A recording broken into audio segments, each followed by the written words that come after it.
Namaste, World Raiser. So what makes somebody, a Hindu rather than just, their nationality, like Indian, for example? Because I've been meeting, quite a few Hindus, young men in particular, and I always ask, are you a Hindu? And they say yes.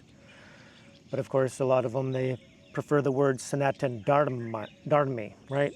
Practice Sanatan Dharma, which is accurate, and I agree. That's the official term for it. That means, eternal law or eternal truth or eternal way. So Hinduism is a way of life, and the word Hindu was just imposed, in later times with invaders labeling it that, right? Because of the Indus River and all that sort of thing. So Hinduism isn't actually the word, but does it really matter? Because can you label yourself as something, if you're not really practicing it? Like Christians, for example, they'll still label themselves Christians when they're not really practicing or doing anything, like following the teachings of Christ. They'll do all sorts of other negative actions. So it's supposed to be a process of, you commit sin, you become a Christian, you're born again, and then there's a redemption, and then you don't sin again. So the problem now with Hinduism, Sanatan Dharma, is that a lot of people are claiming to be that when there's no actions of that happening. So if you're not actually pursuing, liberation and moksha, can you really call yourself a Hindu? So just wondering, let me know what you guys think. Do you prefer, like if you are a Hindu and you're from India, do you prefer the term Indian or Hindu? Like, would you say that you would label yourself first? Like, what's the most important label? The nationality or, the so-called religion? Because I know Hinduism isn't a religion, it's a way of life. But at the same time, with all of these young Indians that I'm meeting, some of them are are very negative, right? So some of them this morning, I was at the Ghat over here, and it's very high, so the boats are really, really close to the steps at the Ravidas Ghat, and they invited me onto their boat, and then, we were talking, trying to question them about spirituality, and then it degenerated into, they pulled out the drugs, and they wanted to just smoke some marijuana and get high. So ultimately, what I'm getting at is, can you label yourself a Hindu if you're not practicing that? Because I've gotten a few comments on the channel recently with some of these talking videos. I'm just trying to get my points across and get some answers. And one comment in particular was stating that, a lot of people are, Hindu, Sanatan Dharmis, but only like 10% are actually practicing that way of life in general. So a lot of people are still, lying, stealing, cheating, doing drugs, just trying to scam people and get whatever they can. So it's not really practicing. Like, you're not going to attain liberation and moksha if you don't understand, the importance of the yogas, right? So karma yoga in particular, do unto others as you would have them do unto you, is it's fundamental, and that should be being practiced by not only Hindus, but anybody spiritual or religious in this world needs to practice these things. It's right in like the core values of non-violence, non-stealing, non-lying, doing your duty, your dharma, upholding truth, being kind to one another, being of service.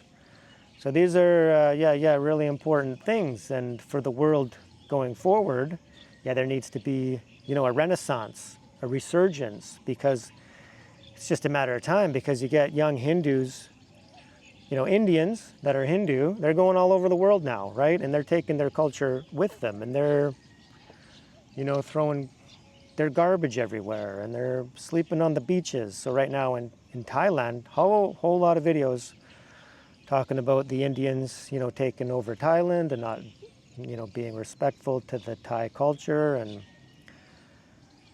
it's total chaos. So don't get me wrong with this video. It's like I'm not ranting or ragging. It's like nobody cares more about Hinduism than me. I want it to rise, I want it to flourish, because it does contain the highest teachings, right?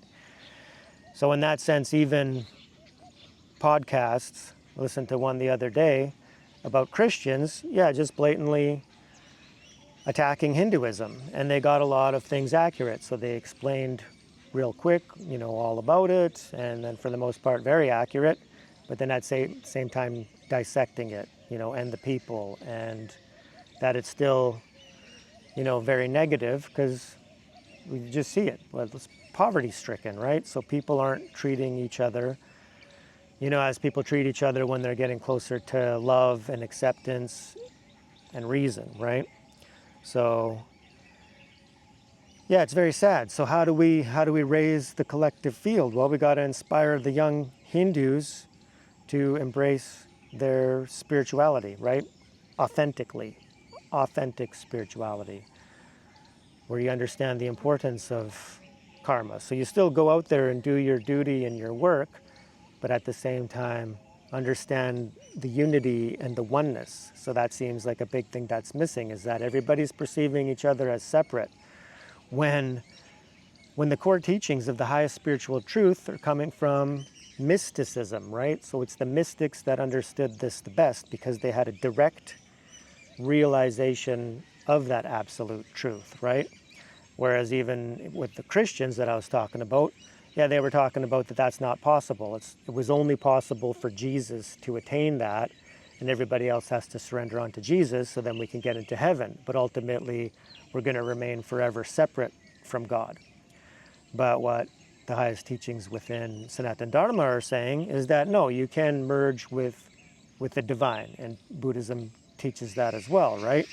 So liberation, moksha, so complete transcendence of the ego. So Christianity is foremost teaching to get to a level of unconditional love, surrender onto Jesus, and you can be saved. But you got to get to the level of unconditional love first. That's why you follow the teachings and the practice. And that's, of course, possible within Sanatana Dharma as well. That's exactly, bhakti yoga, karma yoga, you're not sinning, you're not committing negative actions, you're watching your body, speech, and mind, you're surrendering onto God. It's the exact same thing. Bhakti with karma yoga, and then, that's basically the exact same spiritual path of what Christianity is teaching. So you get into a high level, and then boom, you can be saved. And in that sense, because God is unlimited, you can go to whichever heaven aligns with that path, and then the deity you choose. So it's more unlimited, but at the same time, you can transcend your ego, your self-identity completely, attain enlightenment, which is moksha, liberation, and then you merge, with the divine, and you become, like the Buddha, omniscient, an omniscient mind. So incredibly profound wisdom and high teachings. It's basically saying that everything in existence is one. And and understand the Christian's point of view, but ultimately to say that that's the only way still limits God. To say that God can't have you merge back into the cosmic blissful ocean of union with God is limiting God. And to say that Jesus was the only one to have done that as a direct descendant of God directly, it's just limiting God, right? So that's why Hinduism is so important, Sanatana Dharma, because it doesn't limit the ultimate in any way, right? And it allows people to practice in whichever way they're drawn to. So ultimately, we got to really let go of the divisiveness, right? So right now, there's a big push in the New Age spiritual community, and New Age first began through, the profound teachings of Hinduism, Sanatana Dharma being spread, more globally, and then people tapped into those teachings. And then, and also other pushes within Sanatana Dharma, like the Hare Krishna movement was a big one, and that opened Westerners up to the idea, as in the Bhagavad Gita, and the unlimited nature of God, taught by Sri Krishna within that text, within his teachings, right? Just opens up a whole world of possibility. We're talking about infinite universes, infinite realms, infinite possibilities. So anything is possible. So right now, yeah, we're in a dark time, we're in the Kali Yuga, but at the same time, it's from the dark times, there's destruction, but from that, there's rebirth. There's a reawakening. So yeah, within the spiritual communities in the New Age circles, there's been a big push for years. That's when I first got spiritual 20 years ago. Big push, like Eckhart Tolle coming out with a new earth, right? A global awakening. Well, there won't be a global awakening without the religions, becoming spiritual and actually practicing the highest teachings. Because also right now there's a huge push within India. Yeah, I watched a video yesterday about the mass conversions of Indians, of Hindus, and then particularly, the lower castes, the Dalits in particular, right? So they're finding a new home within Christianity. And then you really got to question, is that a good thing or a bad thing? Well, if people aren't advancing and raising their level of consciousness and their vibration and their frequency and pursuing the higher states, within Hinduism, like if the Dalits aren't finding that within their own, religion per se, then of course, if they convert to something that's more welcoming, more inclusive, where they're practicing, where they're going to these mass churches, there's like 50,000 people there, and they're all worshiping and praying together, and they're, feeling the devotion, feeling the bliss, then that's very powerful. And then I would say that, yeah, you can't judge it as good or bad, especially when, they're being segregated and discriminated against from their own people. So, yeah, so Hinduism needs a resurgence and it needs a transformation and a complete, letting go of the discrimination, within it. Because I come across a lot of comments of Hindus and Indians saying that, nobody's more racist and discriminatory than Indians, right? Within their own religion, their own way of life. There's this caste system, which is just, yeah, it's just awful the way they're treating each other. So then they go out into the world and then there's racism directed towards them, right? So everything is dependent on, levels of consciousness and of course karma. So if you're practicing racism and discrimination and then all of a sudden, yeah, you can't blame the outside world for being that way towards you. It's karma. There's this collective karma that's manifesting globally right now. And and then cultures are just spreading everywhere right now. Hindus, Muslims, Sikhs, yeah, Indians, Asians, everywhere, right? The Western worlds are getting flooded, right? They just opened the borders. So people are coming in, not assimilating, bringing their own culture with them. And it's just a matter of time before it gets crazy out of hand, right? So there's riots everywhere, protests, demonstrations. There's the Sharia law, yeah, the Muslims. And the Muslims' way of life, yeah, there's the extremists that just want to take over everything. So that's what they do. So how do you stand up to that, right? Well, you need to rise up, within yourself to get into the higher states, right? Otherwise, it's just a clash. So Hinduism being the most all-inclusive, and I truly believe that because of it's got the highest teachings. It doesn't limit God. It says that we're all one, like the world is one family. So ultimately, that's the most important thing, right? And then to act accordingly. So once you understand that, so you practice gaining the wisdom. So which is why Jnana Yoga is, it's actually it's at the highest level, right? Calibrates the highest on the scale, the map of consciousness, right? because it first opens your eyes and your mind to the highest teachings, to the highest truth. So if you practice that, then you understand non-duality, and then, even beyond that, it's beyond existence and non-existence. So there can be a duality of a God separate, but is still the source of all of creation. Or it could be God is, everything in existence, but at the same time, you can't limit God. So God can be both, right? Non-dual and dual. So the debate just, it goes away, it evaporates, because it's beyond our comprehension or a capacity to comprehend and understand. So then we understand the teachings to the point of, what do we do? Well, it's up to us to transcend our lower base natures, the modes of material nature, get out of the tamas and raja into sattva, and into love and peace and joy and kindness and warmth and community and friendship and forgiveness and surrender. It's an individual journey. So everybody's got to practice. So, and then it comes about through suffering. So there's big time suffering in the world. So hopefully that leads to people getting on the path, seeking the truth, and then ultimately, raising their level of consciousness. And then that's going to raise the whole field. Ultimately, if that's the destiny within this yuga or not. There's a lot of scriptures that talk about a golden age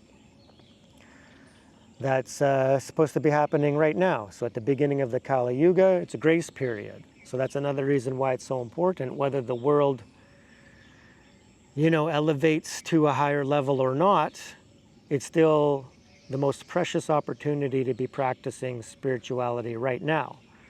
So which is why, even though I've gone through quite a bit of intense emotional turmoil and suffering recently, and I'm still coming out of that, it's you see the benefit of it and the opportunity to advance. So I'm incredibly grateful for my time this past year to just really dive into the teachings more so and incorporate more teachings and learn more and more, and then practice more and more.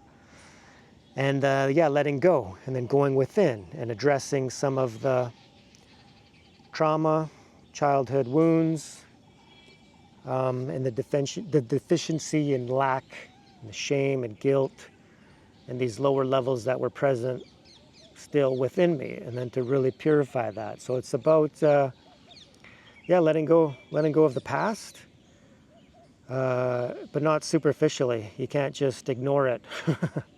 You really got to question, okay, when things are coming up, when there's a difficulty, when there's a hard time, when something's manifesting in my life, you got to question, why is it arising? Why is it in my movie? What can I do? What is it showing me? What is it trying to point out?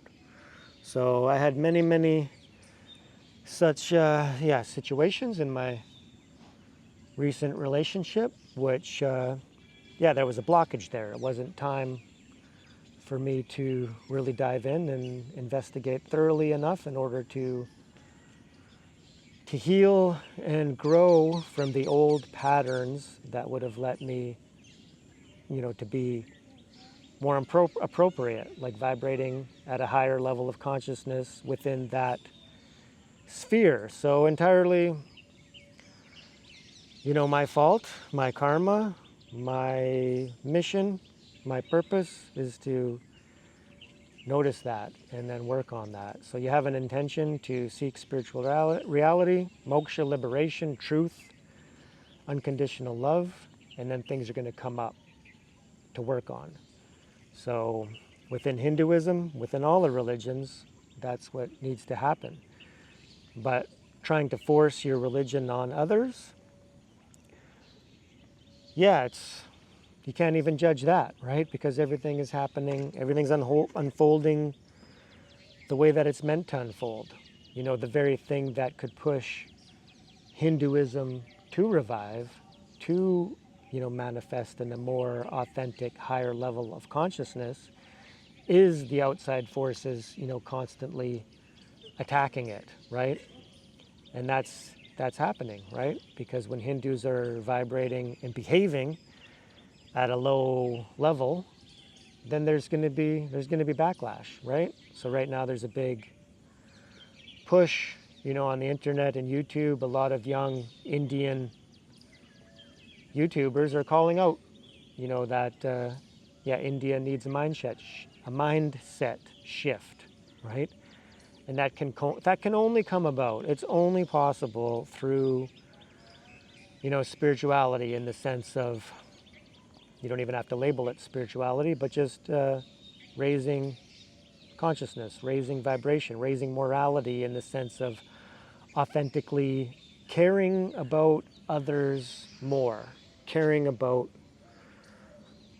people. When you get on a train, when you're squishing onto a train, and so you're not spitting all over the place and littering garbage. Like even here, I'm at the park, and there's a garbage can right over there.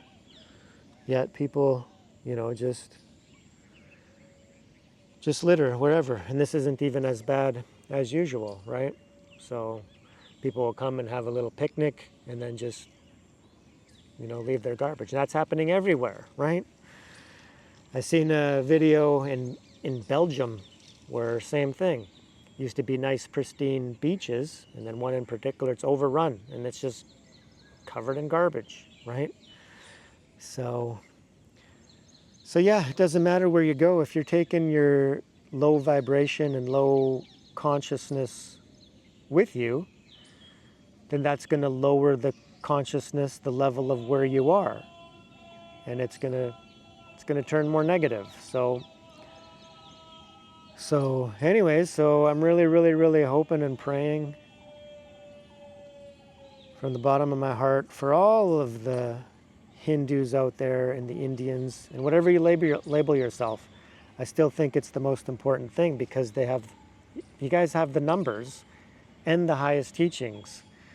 So if you're living your life on a low level, yet you have access to the highest spiritual teachings, and then there's suffering, but that's just it. Maybe some people are just so incredibly used to the suffering that there's no desire to seek anything more than that, which is why, there needs to be a resurgence. There needs to be a call for awakening. There needs to be a profound upliftment, right? So if these other religions that are coming in, converting Hindus, en masse, maybe that'll be something that sparks a new unity within Hinduism that really grips the hearts and the minds and the souls of the young people, to really practice. But not in the sense of like, oh, here we are, we're united, but still, divided, where they're still treating each other poorly, but actually united in the sense of loving each other, being kind to one another, allowing people, instead of like cutting in line is another huge thing. Even when I was at Kashi Vishwanath, so of course I was a foreigner, so just the way it's set up where I got to cut in line. But even when I was in the short little bit of line that I was in, some people were still forcing their way ahead of people. And it was like, calm down, take a breath, relax. We're all going in the same direction. We're all going to see the deity. And that's the most important thing. It's like God wants us to behave appropriately towards each other more than anything. You could go to the temple and pray all you want and offer devotion and service to God, but if you're treating your fellow man, like shit, like lesser than, then you're not getting any good karma. You're not getting any benefits. You're not getting any blessings from God. God is everything, right? And if you want to treat God appropriately and show your devotion, then we need to treat our fellow man like that, right? So ultimately, that's what it's all about. So it seems like the temple and then going to worship the deities, it's just bypassing, in the sense that we're not really evolving spiritually. if we're not setting our mind to, pray to God for the capacity to be a kinder, better, more loving person. So, yeah, so I really, really hope you guys get what I'm talking about, because it's important. Ultimately, spirituality and then raising your level of consciousness is the most important thing, right? So Lord Krishna in the Bhagavad Gita, he says that he is everything. It's in the scriptures. Non-duality, right? Even science is catching up to it. Quantum mechanics. There's one infinite field of consciousness, and we're all manifestations within that field, right? The simulation theory. The matrix, right? How do you escape the matrix in reality? Well, you got to transcend the lower levels, get into the higher levels of love. And I really, really hope for you and for your loved ones and your family and for your culture and your religion and your nation that you really take that on and you practice that and you strive for that and you set an intention and you pray for that. And really, really, really focus. It's practice. It's the most beneficial opportunity in the whole universe right now to be here at this time, to raise your level of consciousness, raise your vibration, raise your vibration, raise your frequency, and then enter into the higher states of consciousness, and that raises the whole field. So, and that's what's going to get you out of the matrix and into the higher realms. So, I pray and wish for you, and I hope you understand what I'm getting at. I'm not ranting about the negativities of Hinduism for no reason. I think it's the most important thing to be talking about right now. We need to raise it up. Yeah, the caste system has degenerated into this, this real negative thing. Because when I first came to India, I was so surprised at how people were treating each other when Hindus and Indians are the ones that are supposed to be understanding karma the most, which basically means doing good onto others, you'll get good karma. Doing bad, you'll get bad karma. So, but everybody, a lot of people are treating each other very, very poorly, right? And then stemming from higher castes treating the lower castes poorly, and then the higher castes think that they're gonna, some people are very greedy, and to think that you're gonna take that greediness and then attain moksha and liberation, with that, holding that in mind, and that you're better than others, it's just not gonna happen. So we need to bring back an authentic spirituality and actually raising ourselves to that. So anyways, I hope you guys get what I'm talking about here. Let me know what you think. Get the discussion going. If you have anything to add or debate or question, or maybe you disagree, let me know. I still think that Hindus need to evolve spiritually.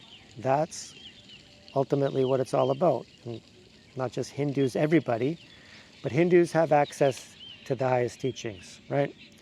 Jnana Yoga, Bhakti Yoga, Karma Yoga, and Raja Yoga. These are what we need to be practicing to raise ourselves to the highest levels, right? So anyways, let me know what you think, and we'll see you on the next one. Peace.